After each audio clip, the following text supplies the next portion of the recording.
1 year ago, Nigeria officially signed the 70,000 minimum wage bill into law. For workers across Nigeria, it was a relief well-deserved after years of agitation. But for many of those workers, especially those in the private sector, nothing seems to have changed. Now, in the story, Just Nigeria's Ayuba Iliya brings you the different perspectives of some affected workers, labor leaders, employers, experts, and government of fair wages for all Nigerian workers.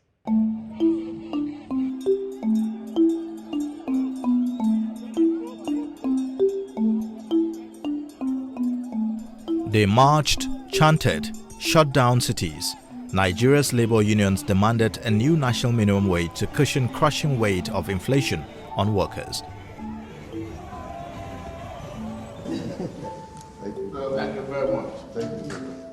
No Nigerian worker will offer services and be paid anything less than 70,000 from today. That is the implication of this act.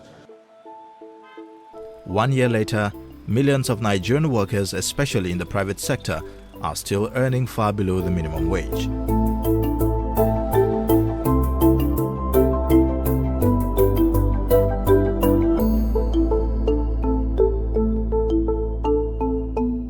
Since the signing of the new minimum wage into law, all Nigeria's 36 states and the federal capital have adopted it. But for many in the private sector, the 70,000 Naira wage feels like an illusion. This lady, whose identity we have concealed for her protection, has been a private school teacher for 12 years in Abuja, Nigeria's capital. Yet, her monthly salary remains less than 50,000 Naira. There was a particular time my child was sick, and my husband is not here with us. He works elsewhere, and that day I could not reach out to him because he was working where there was no network. That really demoralized me. If I was working where I was paid higher, I would not need to reach out to someone for help. Earning below the minimum wage is a sad reality for many workers across different sectors of the Nigerian economy. This man, who works as a security guard in Ibadan, capital of southwestern Nigeria's Oyo State, says he's only one step away from criminality. I am paid 40,000 Naira, but it is not directly. So they pay 40,000 Naira to my office. My office pays 27,500 Naira to me. I collect the money just to avoid loitering or joining bad gang. You know this country, there are no jobs. In southeastern Nigeria's Anambra State, this lady anonymously tells Just Nigeria that nearly half of her 40,000 Naira salary is spent on transportation. You can spend up to 500 Naira in a day. Calculate that 500 Naira by 30 days. And you know our own is every day. There is no day off, no sit at home. Mondays we work, Sundays we work, depending on the shifts. The National Bureau of Statistics says workers like these three make up 92% of 84.15 million employed Nigerians as of 2023. Many of them work without contract, job security, pension, health insurance, union representation, and no protection from exploitative employers.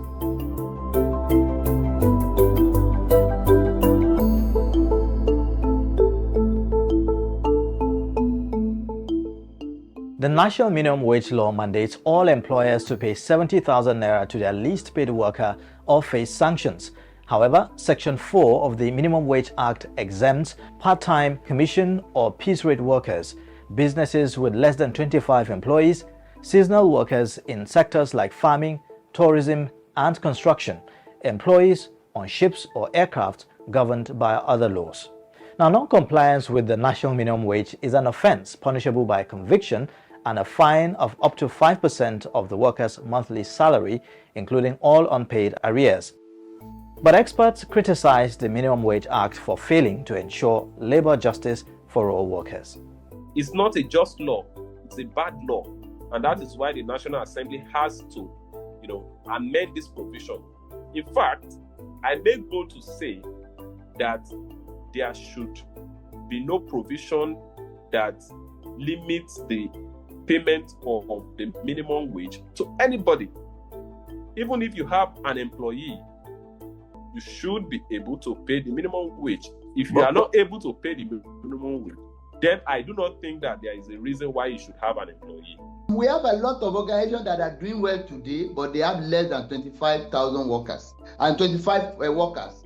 And again, when you look at it like this on this time of digital age, some people can work from home. Because of this, they can reduce, they can downsize.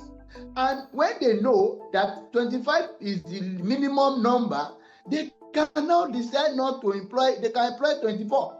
There are private schools that are spread all over the country. Somebody will wake up from the right hand side of his bed and just say he wants to open a private school, then maybe recruit maybe 3, 4, 5 teachers and say that he will be paying them 5,000, 60,000, 10,000. And because of lack of jobs, somebody will say that let me just engage myself. And by so doing, it's a way of exploitation. However, employers say that the national minimum wage, though well-intentioned, is unrealistic given the financial strain many companies face.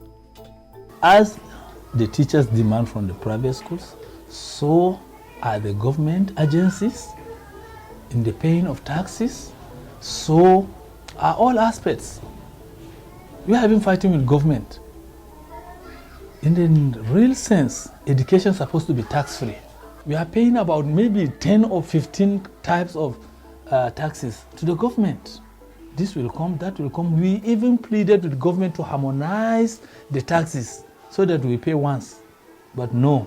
Regulators must operate within the realm of the law, and their activities must promote trade, must enhance investment generation, and must foster job creation also. You deal with regulation, you deal with the issue of power, then you can now address the issue of access to forex.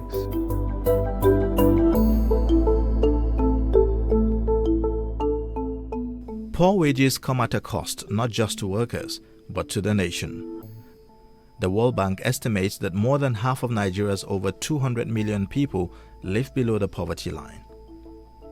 Experts warn that non-compliance with the minimum wage only deepens the circle of poverty and inequality. It's not enough for only a few people to be wealthy in the society.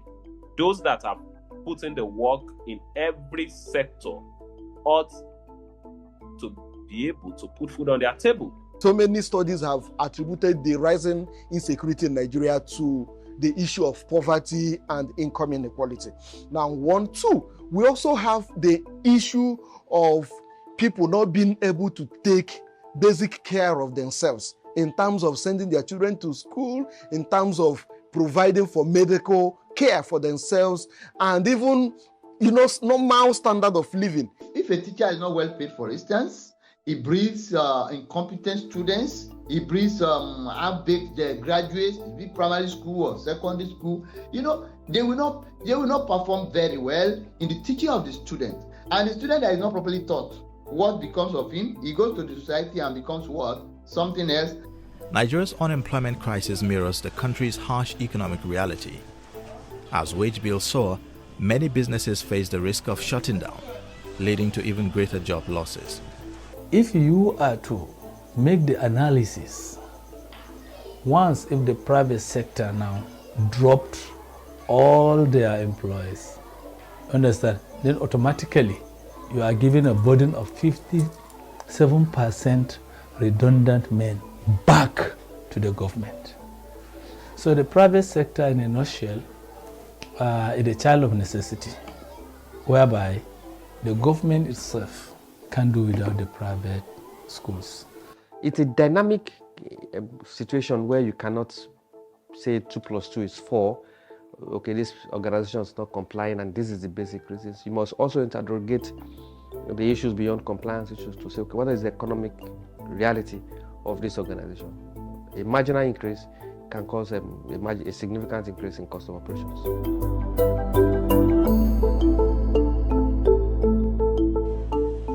Nigeria's labor laws provide mechanisms for worker protection through labor unions, industrial courts, and the Ministry of Labor.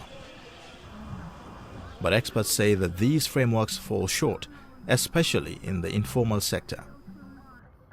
The worker is incapable of essentially challenging his employee because of job security. If you challenge your employer, you can't be going to maybe the labor house, or you are going to the Ministry of Labor or the court, and you are still in the employment of your employer.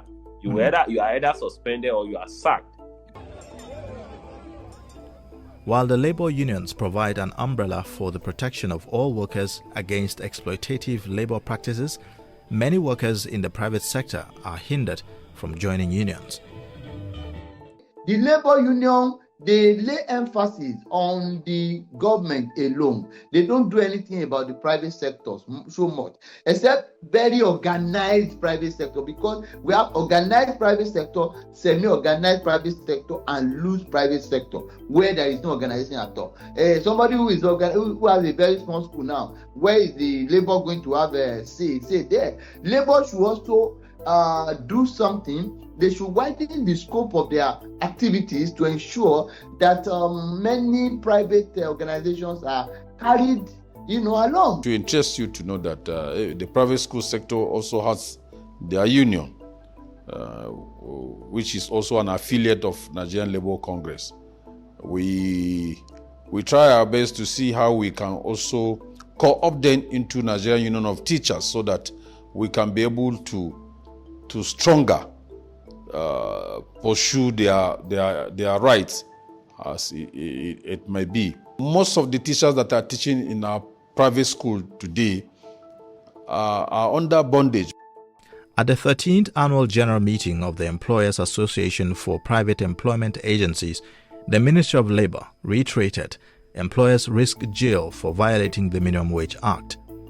But many say enforcement rarely goes beyond mere words.